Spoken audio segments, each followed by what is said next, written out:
jelang bergulirnya Liga 1 musim 2023 hingga 2024. Tim berjuluk Laskar Sapeh Kerap ini, sudah mulai menemukan titik temu soal kerangka tim pada musim mendatang. Yang mana, Madura United mulai mengumumkan skuad untuk Liga 1 musim 2023-2024.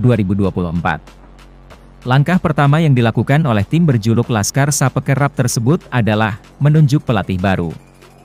Kemudian Madura United mempertahankan 3 pemain andalan asal Brasil.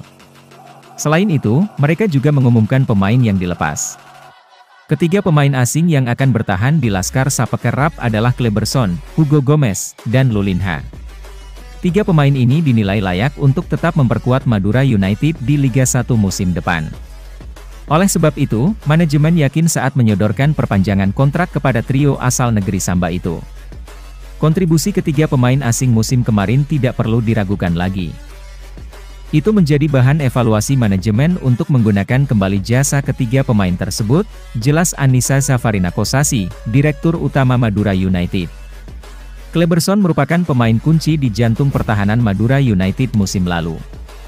Pesepak bola 31 tahun ini, telah ditampilkan di 31 pertandingan. Pemilik nomor punggung 4 di Madura United tersebut, telah mencetak 1 gol dan 2 assist di Liga 1 musim lalu. Selama berseragam Madura United, sosok Kleberson termasuk pemain yang hampir tak tergantikan selama mengarungi musim kompetisi 2022 hingga 2023. Selain itu, Kleberson juga melakukan 23 tackles, 140 interceptions, dan 7 clearances. Catatan ini menandakan bahwa ia sangat tangguh di lini belakang. Ketika menyerang, Kleberson berhasil melakukan 9 shots on target dari total 18 kali percobaan. Selain itu, Madura United perlu tandem untuk lebih memperkokoh lini pertahanan di musim mendatang. Namun untuk Fahrudin Arianto, belum ada kabar. Apakah tetap bersama Laskar Sapeh Kerap musim depan atau tidak?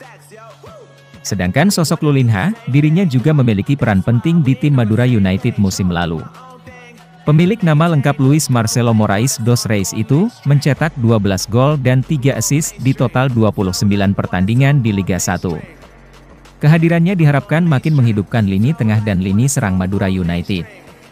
Pada musim lalu Lulinha sempat absen di beberapa laga, saat dirinya dibendung cedera ketika menghadapi Persis Solo di Stadion Manahan Solo kala itu. Bahkan, selama absennya Lulinha sempat membuat performa tim menurun. Sementara Hugo Gomez juga menjadi pilar tak tergantikan di Madura United musim lalu. Hugo Gomez yang akan mencatatkan tahun ketiganya membela Madura United menorehkan 32 penampilan, dan sumbangan 6 gol dari total 2.783 menit bermain pada musim lalu. Bahkan dari gol yang tercipta, sebagian dari bola mati. Dari 3 pemain yang diresmikan pihak manajemen, tentu masih banyak pemain potensial lainnya yang segera diumumkan. Itulah berita seputar sepak bola Indonesia. Simak terus berita teraktual seputar sepak bola. Hanya di Info Bola 83. Terima kasih, dan sampai jumpa.